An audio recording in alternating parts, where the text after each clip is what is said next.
We know exactly what it's like to be a fan of the Toronto Blue Jays. One day you're mapping out the parade route down Front Street, and the next you're praying an ulnar collateral ligament doesn't ruin everything. 2026 was supposed to be the year, the all-in. We watched the Rogers Center get renovated, saw the payroll explode, and honestly, after coming up just short last year, the feeling around the Rogers Center was that the final piece of the puzzle had arrived with Dylan Cease. $210 million. That's big-time money. That's the posture of a franchise chasing a trophy. But baseball, it doesn't care about your plans. What's happening right now in spring training is the kind of news that makes any Canadian lose sleep, and not because of the cold. The depth of our rotation, the one we thought was bulletproof, has just been exposed in the worst possible way. The surgery for Bowden Francis, and now this forearm issue with Shane Bieber. When you hear forearm and pitcher in the same sentence, your stomach drops. We know how that story goes. And that's why the name Sandy Alcantara isn't just an off-season rumor, it's a survival necessity for a team that wants to win it all. Zachary D. Reimer from Bleacher Report put his finger right on the wound. He's not suggesting a cute depth move. He's saying that if the Blue Jays want to maintain their status as the best team in the AL East, they need to go get the former Cy Young winner in Miami. We're talking about $56 million in market value. Is it expensive? Yes. But you know what's more expensive? Watching a World Series season go down the drain because you had to hand Game 4 of a division series to a AAA arm that isn't ready. If the season started today, the front line would be Gausman, Cease, Trey Savage, Barrios, and Cody Ponce. On paper, that looks solid. But take away one of those names, just one, we fall into an abyss of uncertainty. Eric Lowen, he's an option, sure, but is he the guy you want on the mound when Yankee Stadium is boiling in September? I don't think so. The risk isn't the talent, it's the contract, or rather, the lack of protection we have right now.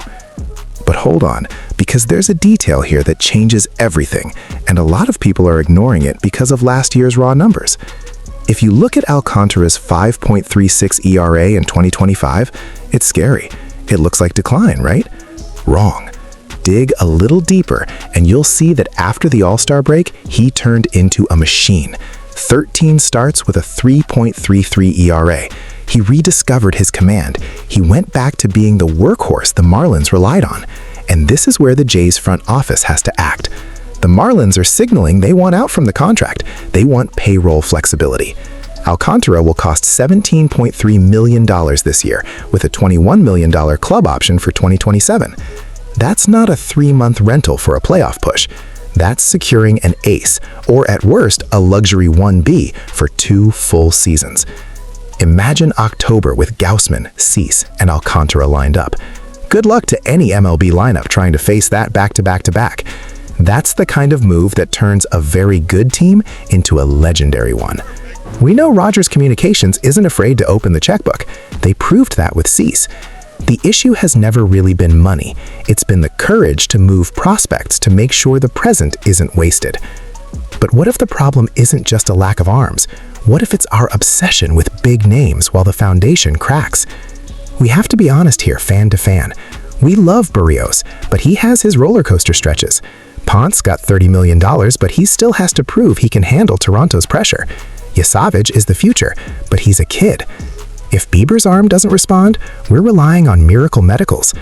Bringing in Alcantara isn't a luxury, it's life insurance. The Marlins are ready to hit reset. They want prospects. They want flexibility. Toronto has what they want, and Alcantara is a perfect fit for what we need. He brings that give him the ball and get out of the way mentality. He eats innings. He protects the bullpen, which, let's be honest, will suffer too if the starters can't get through 5. The Blue Jays' title window is wide open, but windows close fast. One wrong gust, one elbow injury, and you're staring at 3rd place in the division wondering what happened. Reimer's analysis is aggressive, but it's surgical. The rotation depth has been exposed. The wound is open.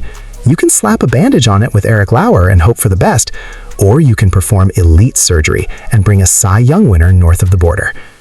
At the end of the day, the question for Mark Shapiro and Ross Atkins is simple. Do you truly believe this roster, as currently constructed, can withstand 162 games plus the chaos of October? If there's even 1% doubt, the answer has to be Miami. Sandy Alcantara in Toronto wouldn't just be a baseball trade, it would be a message to the rest of the league.